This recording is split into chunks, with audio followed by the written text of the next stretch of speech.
Stephen, what have the last 12 days been like for you? When did you first hear that you might be taking charge, and have you any idea how long that may be for?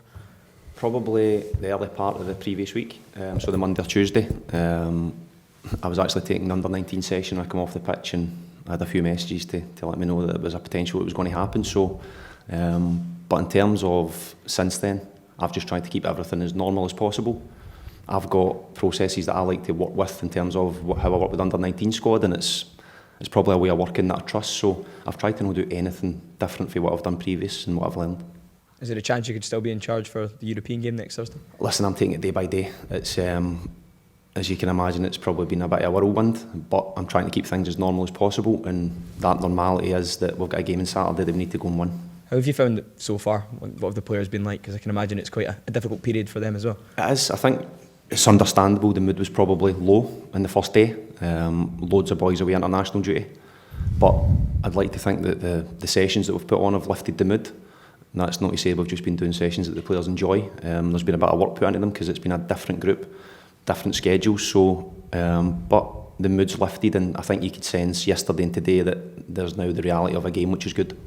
Just finally from me, we know that the club are entering the final stages of negotiations with Kevin Muscat. There's a chance that if Muscat's the one to be appointed, he may not be able to come until a later date because of the title race in China. If the club go down the route of a more medium-term interim manager, would you be interested in that position or assisting in the kind of transition in any way? Listen, I work here, so I'm available to do whatever the club asks me to do. I think the club and everybody here is well aware that I'm quite ambitious as well, so I've got my personal ambition that I would be lying if I said I didn't want to be involved in the first team at any moment. So, but I also am in no rush, so I love my job that I do, but the club are aware that I've also got ambition, which I think you have to work here. What do the players need at the moment? As you mentioned, it was obviously low, Russell leaving and whatnot. When they've came back, their sort of demeanour, what needs to be picked? They need picked up. What needs to go right with the players at the moment? I think there's a few things. Probably clarity is the most important thing in terms of the tactical side of the game. I think we tried to put a bit of work into them yesterday, and we'll do more of that today. But probably just to strip it back and simplify it and remind them that they are a good group. They are a good group of players for what I've seen. But I say words are cheap, and I think there's a lot of people who've sat here and promised certain things, but it's up to them now to go and put that into practice tomorrow. Just in terms of the fans as well, Stevie, obviously it's been a tough time for them. For you, how much do you need them on side? They're obviously wanting a permanent manager in now. You can understand that. But what's your message to them? Because it's been a tough couple of months for them, hasn't it? I would probably say longer than a couple of months. I think there's been a period of pain and they've had to suffer a lot. So if there's ever a fan base that's probably earned the right to vent their frustrations, it's this one. And I understand it. It works both ways. I think there comes a point where I think they know when you need them, but it comes a point where the group of players and staff need to take that on board and they need to give them something back. So we'll be looking to give them a performance tomorrow that makes them happy. You mentioned your personal ambitions there. How much are you viewing Dundee United as a chance for you to show the owners and those in charge that you have what it takes to be a part of this long term? It's not about that for me. I can have my personal ambitions, but that's not what the game's about tomorrow. We know it's going to be a tough game. Dundee United are well organised, they've got good structure, recruited very well, so we know it's going to be tough. So the game's never ever going to be about me, the game's about the players, giving them the information they need that gives us the best possible chance to get a result. Stephen, you've spoken about the training sessions that you've put on. Did you have a kind of chat with the players to talk about, how they would like to see these training sessions going forward, whether they would maybe want to go through some change in the training sessions from the previous manager at all? No. As I said, I trust the work that I do. I trust the sessions that I've put on in the academy. I've been doing this for a long time, which I've been coaching since I was 30, since basically I stopped playing. So I've had 10, 12 years of coaching. I obviously played the game for a long period, so I would like to think I've got that knowledge of what players like, but also the fact that you don't just give them what they want, they have to work as well. So there's a lot of thought goes into it. So it's something that I probably wouldn't be comfortable asking the players what they want, because I think if you go down that road, then it can be a wee bit shaky. Can I ask you, were you here when Kevin Muscat was here? Were you a very young player at the time? I was a young player, so I only came across him a few times. When I was a young player, my job used to be to clean Alec McLeish's boots and the coaching staff, so I used to pass him in the corridor, and again, as a person, it'd be really pleasant. I know there's a reputation there as a player, but the communication I had with him was always very pleasant to the younger players. Stephen, do you sense a real determination from the players that they want to go out on Saturday and show what they maybe haven't done in the early stages of this season? I think they have to have that.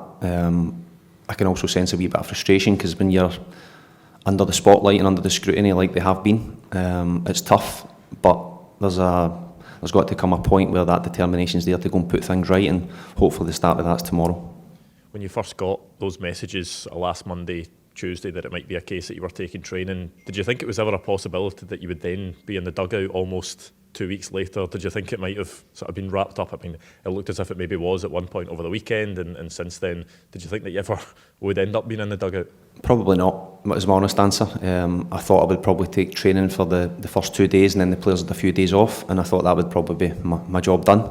But the closer you get to the next week beginning, and then you know you've got international players returning, and there's different aspects to it, you start to get that feel that there's a potential that it could happen. But in my head, I was always prepared, and as I say, the work I've done previously has helped me in this moment.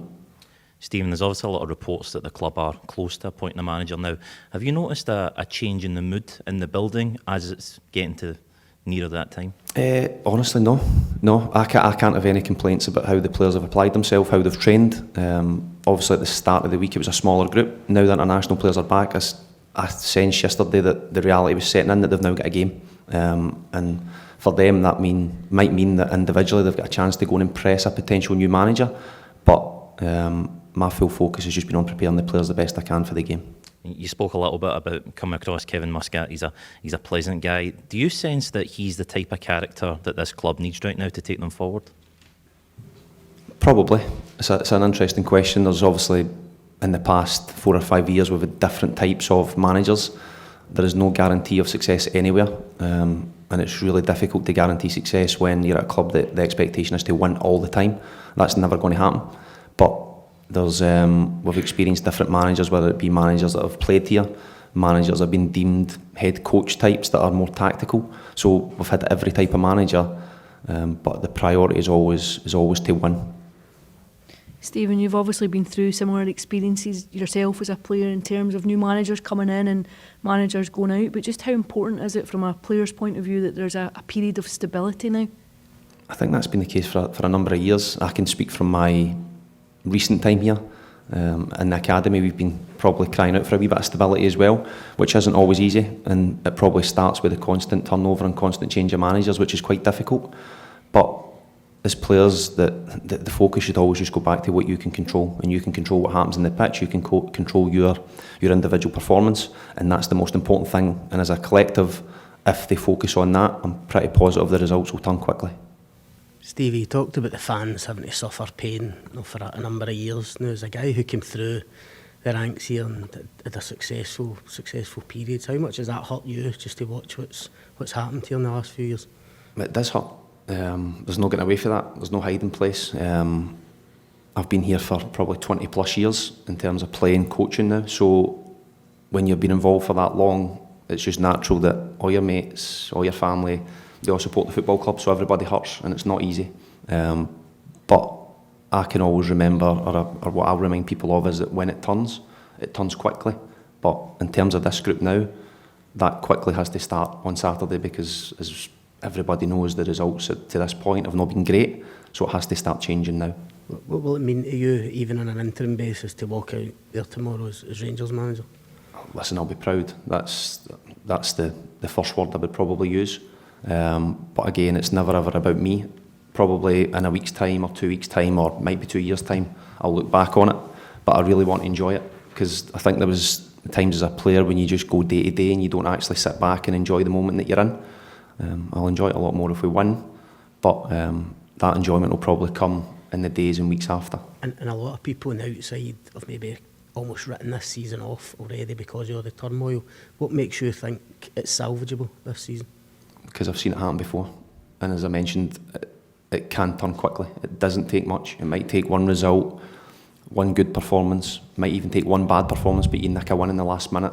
So there's all sorts of things that can change it quickly. Might be that a new manager comes in and it changes in that front. So I've seen it turn quickly, but there's many things that can make that happen. Is that something you've been trying to drill into the players this week, Stevie? I mean, presumably confidence levels were pretty low when you first took over. Probably not so much that chat will probably come today. As I say, a lot of the focus has been on the tactical stuff as of yesterday and today, because that's the first 2 days we've had the group together. But even the tactical stuff, I don't want to overload them with information. I'm going to simplify it and keep it as simple as I can, and then talking about the momentum and the change and results and all that stuff, that'll come today and tomorrow. I mean, as you rightly say, you're an established coach now in your own right, but have you reached out to anybody in the last week? You know, as the game gets closer, have you not had time? Honestly, no, because I'm really comfortable in how I work. I've had the experience, I've made loads of mistakes, and I've been in a fortunate position where you can make them in the academy where they don't get noticed as much. I've had loads of help, but I'm really comfortable being in this position. I'm really comfortable taking training sessions. I'm really comfortable whether it's in here going through the tactical stuff. So it's nothing that's new to me. Probably the spotlight and the attention for you guys is obviously much greater. My phone's busier, but it is what it is. I'm really comfortable. Last one, Mark. Obviously, you've been under pressure at time, but you've got your own philosophy and that you've been developing over the years. In terms of the team selection and the tactics, obviously a lot of what Russell did was came in for criticism. Under that pressure of time, can people expect real changes on Saturday, or are you really having to work with what's gone before?